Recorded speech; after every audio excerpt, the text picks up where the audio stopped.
Assalamualaikum warahmatullahi wabarakatuh. Perkenalkan, saya Angga Pradana, CKP Rekognisi dari Angkatan 8, Program Pendidikan Guru Penggerak tahun 2023. Pada kesempatan kali ini, saya akan memaparkan tentang tugas koneksi antar materi pada modul 1.4. Silahkan disimak. Sebelum kita masuk kepada paparan materi, perkenalkan terlebih dahulu, fasilitator pemandu pada program rekognisi kali ini adalah Bapak Dr. Andes Singgih Mulyana, MPD.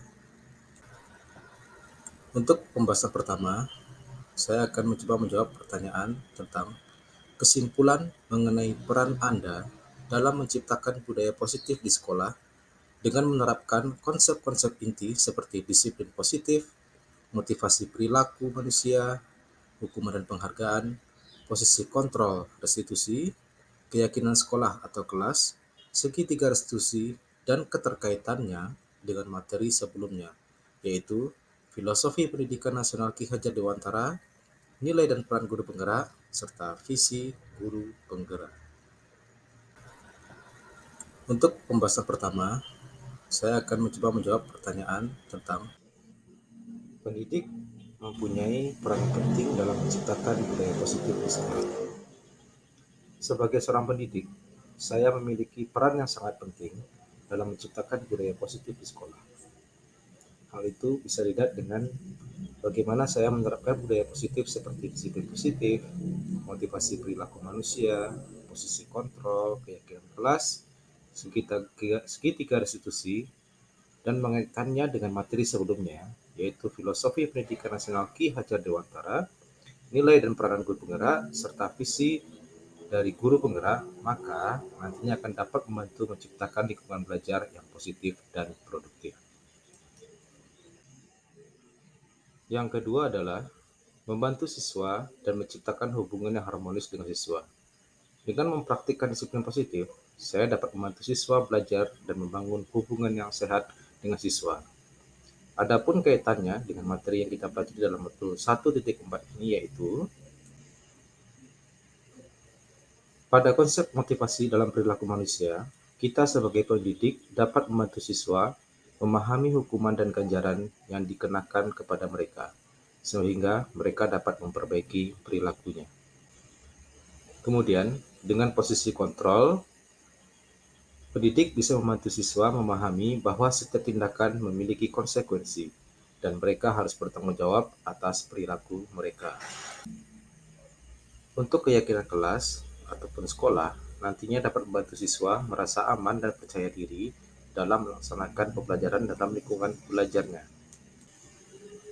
Pada segitiga restitusi, kita juga bisa membantu siswa untuk memperbaiki kesalahan mereka dan meningkatkan hubungan dengan orang lain. Setelah penjelasan tentang seberapa penting peran saya sebagai pendidik dalam penerapan budaya positif di sekolah, saya akan mencoba untuk mengkoneksikan materi pada modul 1.4 ini dengan materi-materi yang ada sebelumnya pada modul 1.1, 1.2, dan 1.3. Dengan mengacu pada materi sebelumnya, yaitu modul 1.1 yang membahas panjang lebar tentang filosofi pendidikan Ki Hajar Dewantara, di mana pada modul ini kita belajar bagaimana pendidikan yang menuntun itu sesuai dengan kodrat anak, yaitu kodrat alam dan kodrat zaman. Dengan penerapan berbagai budaya positif di atas, maka sebagai guru, kita sudah melaksanakan filosofi pendidikan KHD ini, yaitu menuntun anak sesuai dengan kodratnya. Kemudian, pada modul 1.2 tentang nilai dan peran guru penggerak, pelaksanaan budaya positif sangat mendukung nilai dan peran guru penggerak. Karena dengan penerapan budaya positif ini, maka guru sudah mengaktualisasikan diri sesuai dengan nilai dan peran guru penggerak. Nilai berpihak pada murid, kolaboratif, inovatif, reflektif, dan mandiri akan teraktualisasikan dengan bermacam budaya positif yang dilakukan. Begitu juga dengan peran guru penggerak, yaitu menjadi pembimbing pembelajaran, menggerakkan komunitas praktisi, menjadi coach bagi guru lain, menjalin kolaborasi antar guru, dan mewujudkan kepemimpinan murid akan sangat teraktualisasi dengan segala macam bentuk budaya positif yang dilakukan ini. Dan terakhir, pada modul 1.3 tentang visi guru penggerak, saya teringat oleh pernyataan dari Bandura yang menyatakan visi adalah representasi kognitif mengenai gambaran masa depan. Visi dapat dikatakan sebagai sebuah imajinasi. Selain itu, Einstein juga mengatakan bahwa imajinasi merupakan tahap kecerdasan yang sebenarnya. Imajinasi menstimulasi adanya kemajuan dan melahirkan evolusi. Dari pemahaman tersebut, visi merupakan hal dasar yang harus dimiliki oleh seorang guru penggerak. Visi itu harus memiliki kekuatan kata yang kuat yang dapat menyemangati dan menggerakkan hati untuk merealisasikannya. Visi seorang guru idealnya sejalan dengan filosofi pendidikan Ki Hajar Dewantara, yaitu menuntun segala kekuatan kodrat yang ada pada anak-anak, agar mereka dapat mencapai keselamatan dan kebahagiaan yang setinggi-tingginya, baik sebagai manusia maupun anggota masyarakat, serta juga dapat diaktualisasikan dengan nilai dan peran guru penggerak dan budaya positif yang dipelajari pada modul 1.4 ini, yang kemudian diterapkan dalam lingkungan sekolah, maka akan membantu guru dalam merealisasikan visi yang sudah disusun ini.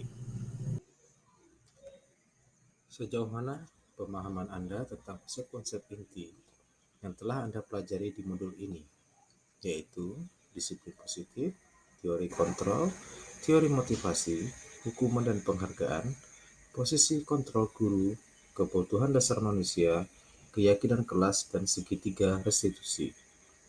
Adakah hal-hal yang menarik untuk Anda dan di luar dugaan? Untuk teori kontrol dan motivasi, ini dapat membantu kita dalam memahami mengapa seseorang bertindak seperti apa yang mereka lakukan. Selain itu, saya juga menemukan bahwa penting untuk memahami kebutuhan dasar manusia, seperti kasih sayang, keamanan, dan penghargaan. Terakhir, yaitu bagaimana posisi kontrol dan restitusi nantinya dapat mempengaruhi dinamika di kelas kita. Yang kedua, adapun hal yang menarik bagi saya adalah teori kontrol dan motivasi dapat diaplikasikan dalam berbagai situasi, tidak hanya di kelas tetapi juga di kehidupan sehari-hari.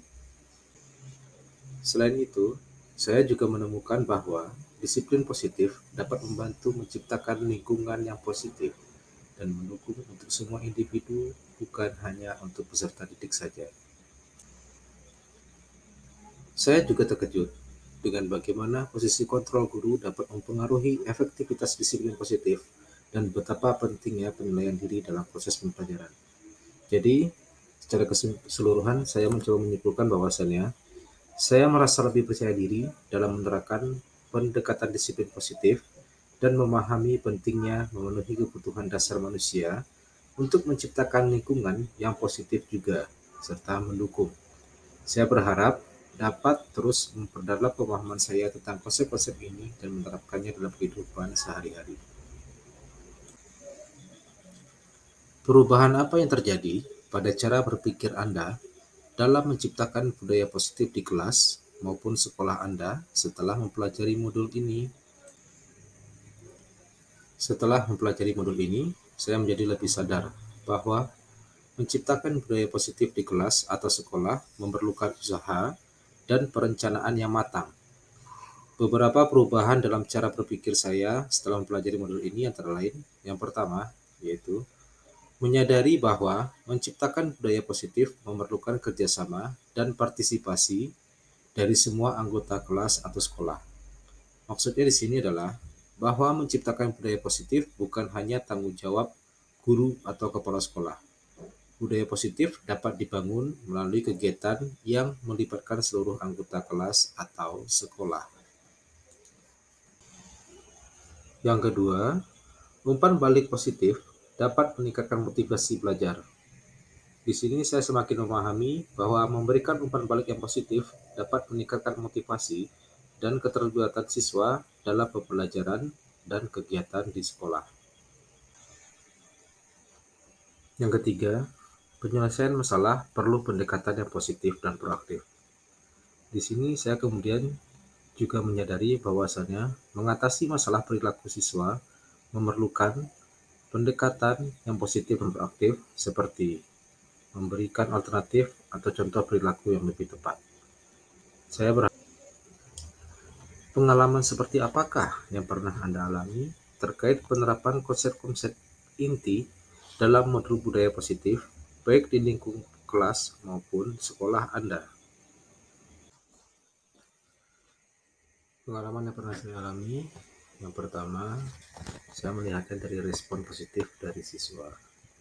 Jadi, secara umum saya memiliki pengalaman yang menyenangkan terkait respon positif dari siswa. Ketika saya melaksanakan budaya positif ini, yaitu secara umum respon mereka baik dan positif. Walaupun ada beberapa hal yang mereka tanyakan, kemungkinan mereka heran dan juga kebingungan karena ini adalah sesuatu ataupun hal baru bagi mereka. Contohnya yaitu seperti keyakinan kelas. Namun setelah saya jelaskan, mereka dapat menerimanya dengan baik. Secara pribadi, terkait penerapan budaya positif ini juga jadi sarana belajar bagi saya. Saya belajar bagaimana mengendalikan emosi saya dan menciptakan suasana yang positif dalam kelas. Karena jujur, sebelum mempelajari modul 1.4 ini, saya termasuk guru yang gampang emosian, apalagi melihat siswa yang melanggar berbagai hal terkait disiplin. Saya merasa lebih termotivasi untuk bekerja keras setelah mempelajari konsep kesabaran dan ketekunan. Saya merasa lebih dekat dengan siswa setelah menerapkan berbagai macam konsep dalam budaya positif ini, dan saya merasa siswa lebih termotivasi untuk belajar dan berpartisipasi dalam kelas, karena mereka juga mulai merasa bahwa kelas adalah lingkungan yang aman dan nyaman untuk bereksplorasi dan mencoba hal-hal baru. Yang ketiga, di sini saya melihat dari keragaman respon dari rekan sejawat. Jadi, berdasarkan pengalaman saya dari rekan sejawat terkait hal ini, beberapa respon seperti dari rekan yang lebih senior menyatakan bahwa sulit untuk melakukan berbagai hal tentang budaya positif ke siswa di sekolah kami, karena mereka beranggapan bahwa latar belakang lingkungan keluarga siswa akan merumitkan guru dalam penerapannya. Tetapi, saya tetap memberikan pemahaman bahwa hal ini pasti dapat dilakukan walaupun secara perlahan. Bagaimanakah perasaan Anda ketika mengalami hal-hal tersebut? Saya merasa senang dan gembira serta tertantang ketika mengalami hal tersebut. Karena dengan penerapan budaya positif ini, kita jadi terhubung dengan bermacam nilai positif dan etika yang ingin ditonjolkan dalam lingkungan belajar. Sebagai pendidik, juga menjadi lebih disiplin dalam mengelola diri dan perilaku, karena kita sudah menjadi role model bagi siswa. Kemudian, juga menjadi lebih termotivasi dalam menciptakan lingkungan yang positif, dan lebih percaya diri serta merasa memiliki kemampuan dalam mengatasi berbagai tantangan dan hambatan yang mungkin muncul dalam lingkungan belajar. Menurut Anda, terkait pengalaman dalam penerapan konsep-konsep tersebut, hal apa sajakah yang sudah baik? Adakah yang perlu diperbaiki? Berdasarkan pengalaman saya dalam penerapan konsep-konsep budaya positif, beberapa hal yang sudah baik antara lain adalah yang pertama, semakin banyak rekan sejawat lain yang menyadari pentingnya konsep-konsep budaya positif dalam kelas atau sekolah. Nah, sudah ada beberapa teman yang juga berniat dan akan menerapkan berbagai budaya positif ini. Yang kedua, hal lain yang sudah baik adalah dari sisi siswa. Banyak siswa sudah memahami dan menerapkan budaya positif ini terkait keyakinan kelas. Namun, masih ada beberapa hal yang perlu diperbaiki dalam penerapan konsep-konsep budaya positif. Yang pertama adalah seperti perlu adanya konsistensi dalam penerapan bermacam budaya positif ini. Penting untuk memastikan bahwa konsep-konsep budaya positif harus diterapkan secara konsisten dan tidak hanya pada saat-saat tertentu saja. Kemudian, menurut saya, supaya penerapan budaya positif ini tidak hanya dilakukan oleh sebagian guru, maka perlulah dilakukan sebuah diseminasi ataupun berbagi praktik baik yang memadai bagi guru atau rekan sejawat lainnya. Karena mereka sebaiknya juga harus memahami konsep-konsep tersebut untuk menerapkannya dengan benar. Yang ketiga, perlunya keterlibatan orang tua. Dalam hal ini, orang tua harus terlibat dalam penerapan konsep-konsep budaya positif dan mendukung lingkungan sekolah atau kelas yang positif. Dan terakhir, kalau semua stakeholder sudah melaksanakan, maka perlunya sebuah evaluasi ataupun pemantauan. Hal ini penting untuk dilakukan karena evaluasi dan pemantauan terhadap penerapan konsep-konsep budaya positif bisa berguna untuk melihat apakah ada perbaikan yang perlu untuk dilakukan. Sebelum mempelajari modul budaya positif ini, ketika berinteraksi dengan murid berdasarkan 5 posisi kontrol, posisi manakah yang paling sering Anda pakai dan bagaimana perasaan Anda saat itu? Saat berinteraksi dengan murid sebelum mempelajari modul ini, saya sering menggunakan posisi penghukum atau pembuat rasa bersalah. Saya mungkin tidak menyadari bahwa posisi kontrol yang saya lakukan ini membuat murid tidak nyaman atau merasa tidak dihargai.